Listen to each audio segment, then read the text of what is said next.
Hello everyone, কেমন আছো সবাই? অনেকেই ইনবক্স করেছো আমি গোল্ডেন কাজগুলা বা শিমারি যে কাজগুলো থাকে সেগুলো কি দিয়ে করে থাকি। তো আজকের ভিডিওটা তোমাদের জন্য।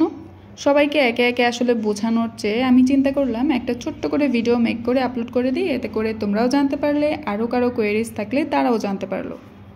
প্রথম কাজ করার সময় আমি মন্টমার্টের যে গোল্ডেন কালার পাওয়া যায়, মাইকা গোল্ডেন যেটা, সেটা ইউজ করতাম। এছাড়াও আমি যে ফয়েল পেন্টের কালারটা পাওয়া যায় সেটাও ইউজ করতাম। দুইটাই ভালো, আমি এখনও ইউজ করি ক্ষেত্র বিশেষে। তো এখন যেটা বেশি ইউজ করা হয় সেটা হচ্ছে এই বেলজিয়াম পাউডারটা, যেটা তোমাদের শো করছি। এটা নর্মালি আমি একটা পেজ থেকে নিয়ে থাকি, তোমরা চাইলে আমি পেজের ডিটেলসও বলে দিব। এটা হচ্ছে বেলজিয়াম পাউডার, তো টেক্সচারটা এরকম পাউডারি এই ফর্মেই আসে। এটা মিক্স করতে হবে কোনো একটা বার্নিশের মাধ্যমে। তো মিক্স করার জন্য মোটামুটি দুইটা বার্নিশ আমার জানা আছে, এই দুইটাই ভালো। একটা হচ্ছে মন্টমার্টের এই মিডিয়াম গ্লসটা, এটা ছাড়াও আরেকটা তোমরা ইউজ করতে পারবে, সেটা হচ্ছে এই যে ক্লিয়ার বার্নিশ, যেটা সিনথেটিক বার্নিশ। এটা যে কোনো রঙের দোকানেও তোমরা পেয়ে যাবে। আমি আজকে তোমাদের দেখাচ্ছি মন্টমার্টের গ্লস বার্নিশটা ইউজ করে।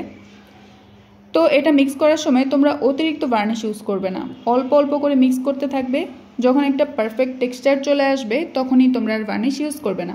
অতিরিক্ত বার্নিশ ইউজ করলে কালারটা পাতলা হয়ে যায়, তখন শিমারটা একটু মানে খুব বেশি ভালো লাগে না আর কি, আউটপুটটা একটু ফেড আসে। আরেকটা ব্যাপার আমি শেয়ার করে রাখি, সেটা হচ্ছে বেলজিয়াম পাউডার দিয়ে তোমরা যখনই কাজ করবে তখন চেষ্টা করবে ডাবল লেয়ার দেওয়ার। যে কোনো পেন্টিংয়ের ক্ষেত্রেই একটা কোট করার পরে এটা যখন একটু শুকিয়ে আসবে তখন তোমরা সেকেন্ড কোটটাও অ্যাপ্লাই করো, তাহলে দেখবে সুন্দর শিমারি একটা আউটলুক আসছে। কারণ একটা কোট করার পরে আমি দেখছি যে একটু মানে যেরকম আমরা আশা করছি বা পাউডারটা মেশানোর পর যতটা গ্লসি শিমারি দেখাচ্ছে ততটা পেন্টিংয়ে ফুটছে না।